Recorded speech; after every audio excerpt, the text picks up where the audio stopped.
Hello and welcome to this documentary.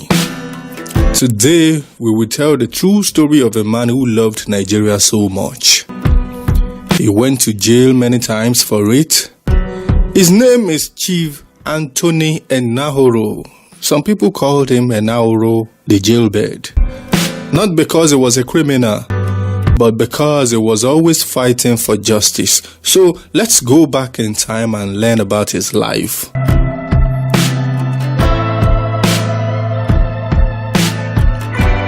Anthony Enahoro was born on July 22, 1923 in Uromi, a town in Edo State, Nigeria.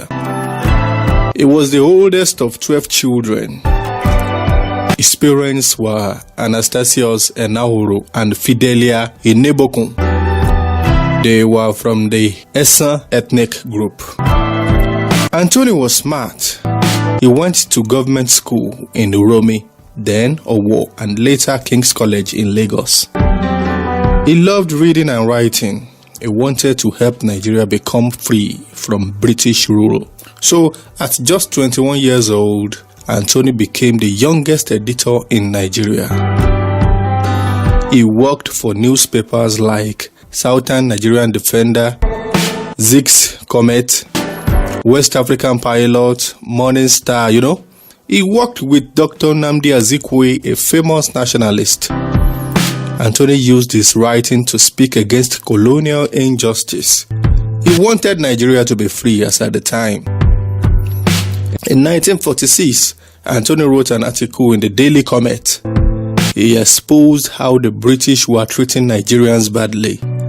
The colonial government was angry. They arrested him.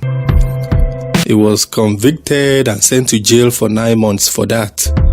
This was his first time in prison, but it didn't stop him. After coming out of jail, Anthony gave a speech in 1947. He talked about how Nigerian soldiers were treated unfairly by the British. He also spoke against police violence. Again, the government arrested him. He was sent to jail for speaking the truth. And in 1948, Anthony chaired a lecture called A Call for Revolution. It was part of the Zikist movement, a group that wanted Nigeria to fight for freedom. One speaker, Osita Aguna, called for positive action against British rule. The government saw this as dangerous. So in 1949, Anthony and others were arrested and tried for sedition. He was jailed again this time. In 1953, Anthony Enahoro did something historic. He stood up in the parliament and moved the first motion for Nigeria's independence. He said Nigeria should be free by 1956. The motion caused a big debate. Northern leaders wanted more time, but Anthony's action made him a hero. Even though the motion didn't pass right away, it started the journey to independence. Nigeria finally became independent on October 1st, 1960. Anthony was happy. He had fought for this day. He joined the Action Group, a political party led by Chief Obafemi Awolowo. He became a minister and continued to serve Nigeria.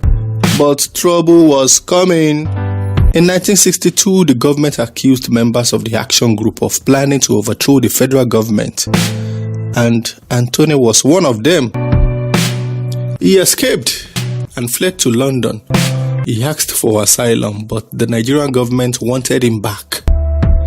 They used an old law, the 1881 Fugitive Offenders Act, to ask Britain to send him home. Anthony was arrested in Brixton Prison in London after a long legal fight. He was extradited to Nigeria in March 1963. Back in Nigeria, Anthony was tried for treasonable felony. He was convicted and sentenced to 15 years in prison. He was jailed with other leaders like Obafemi, Awolowo, and Lateef Jakonde.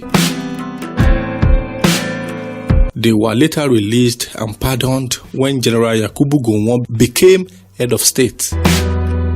Years later, Nigeria faced another crisis. In 1993, the presidential election was held. MKO Abiola won, but the military government led by General Ibrahim Babangida and later General Sani Abacha cancelled the results. Anthony Enahoro was angry. He joined a group called NADECO, the National Democratic Coalition. They wanted democracy back. Anthony spoke out. He traveled. He called for justice.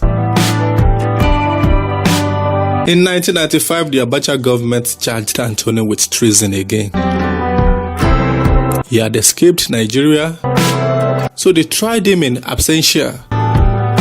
Others charged included, Wole Soyinka, the Nobel Prize winner, Falae, a former minister as at the time, but the case was dropped in 1998 after Abacha died and General Abdulsalami Abubakar took over. Anthony continued to speak for democracy. He founded the Movement for National Reformation. He wanted Nigeria to be better, so he believed in free speech. He believed in justice. He believed in good leadership. He believed in unity. So he was respected by many. He received awards and honors.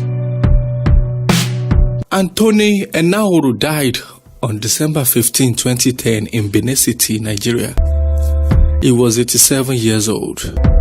He left behind a wife, Eileen, children, Kenneth, Eugene, Bella, Victor, and Gabriel. Also a brother, Peter Enah0ro, a famous journalist as well. His name is remembered in books, schools, and history. Some people called him Enah0ro the jailbird. It was not an insult. It was a sign of his courage. He went to jail 6 times. One in 1946 for writing against the British. Second in 1947 for speaking against police violence. Also the third time was in 1949 for sedition with the Zikist movement. The 4th time was in 1963 for treason after extradition. The 5th one was in 1995, tried in absentia under Abacha, while the 6th one was he was detained briefly in London before extradition. Each time he stood for truth. Each time he came back stronger. Anthony Enahoro teaches us that freedom is not free. That speaking the truth takes courage. That democracy needs defenders. That history must be remembered. He was not perfect, but he was brave. He gave his life to Nigeria. Anthony Enahoro was a journalist, a politician, and a freedom fighter. He was jailed many times, but he never gave up. He moved the first motion for independence. He fought for democracy. He stood against injustice. Let us remember him. Let us learn from him. Let us tell his story. This is Nigeria's story. This is our history. If you found this story powerful, please like, share, and subscribe. Drop a comment below. What do you think about Anthony Enahoro's courage? Should we honor more heroes like him? Let me know in the comments. I always read them. Bye for now and see you in the next video.